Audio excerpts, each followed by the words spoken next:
Thank you, Madam Chair. But before we get started, I want to take a moment to express my sympathies to those who have lost friends and loved ones in the deadly tornado that touched down last night in Matador, Texas. This past week, I was up in Perryton, Texas, another small town that saw a deadly tornado and enormous destruction. There are reports that in Matador, at least 4 people were killed, 9 others were injured, and there was damage to about a dozen buildings. And my team is currently in close coordination with local authorities, assisting with disaster relief and searching for those who may be injured or trapped by debris as that continues, and we're praying for the Matador community following this devastating storm. Turning to the matter at hand in this hearing, I'm proud of this committee's serious approach to FCC nominees. Considering the FCC's power to affect our nation's democratic discourse, the Senate cannot allow individuals who lack candor, independence, or integrity to serve on the agency. There's too much at stake. At a minimum, nominees must be committed to following the law as written by Congress, to acting transparently, and to treating all parties fairly. These qualities are especially critical given recent actions of the FCC chairwoman. Faced with a 2-2 commission and a lawful transaction that she wanted to kill, she skipped a commission-level vote on the Standard General Tegna transaction and instead directed the FCC's Media Bureau to do her bidding. And to top it off, there is widespread suspicion that the chairwoman chose to quash the deal specifically to benefit a longtime Democrat donor. Her actions seriously damaged the FCC's reputation, and they impaired the ability of broadcasters to compete against big tech companies and provide local journalism. I will be seeking commitments from today's nominees that they will oppose such procedural abuses in the future, abuses that undermine the survival of local broadcasting. Furthermore, I'm skeptical of FCC proposals to extend legacy rules to flourishing online video market. It is for Congress to decide whether and how to regulate streaming. The FCC should be deregulating broadcasters so they can better compete. The FCC exercises tremendous power not only over the media, but also over consumers' pocketbooks.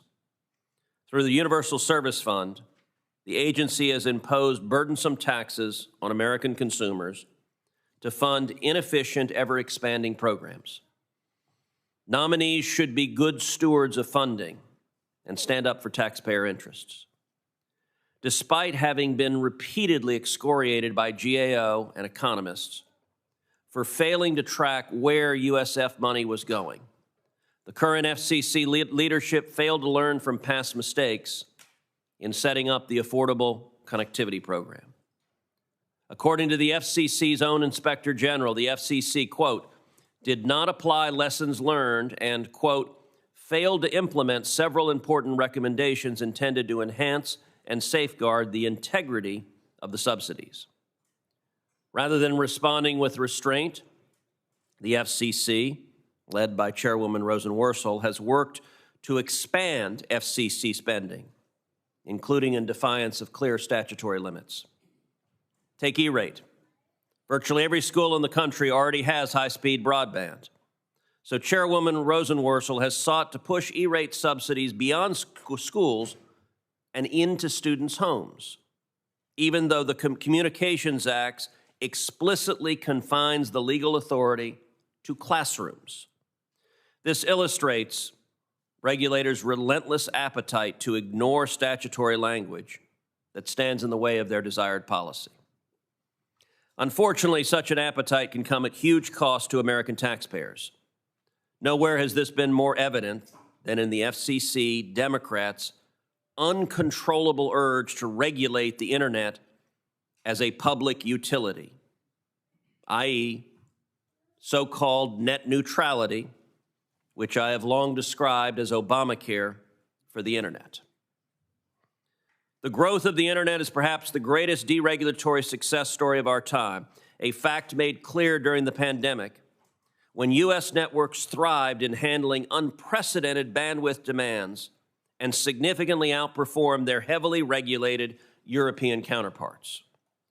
Yet Democrat regulators remain hell-bent on forcing antiquated telephone monopoly rules on the competitive broadband industry. Proponents for Title II have refused to take accountability for the parade of horribles they manufactured in the lead-up to the Restoring Internet Freedom Order. Rather than articulating meaningful reasons for another policy reversal, they claim they simply want regulatory oversight. In other words, the power to micromanage providers' pricing and terms of service and to collect billions in new USF taxes, all at the expense of investment, innovation, and consumer choice. It is incumbent on this committee to only confirm nominees who will stand for procedural fairness, who will respect taxpayer dollars, and who will exercise regulatory humility. While the previous FCC nominee did not live up to that standard, I look forward to hearing from today's nominees and to this committee having the opportunity to judge whether they have what it takes to do this important job. Thank you. Thank you, Senator Cruz.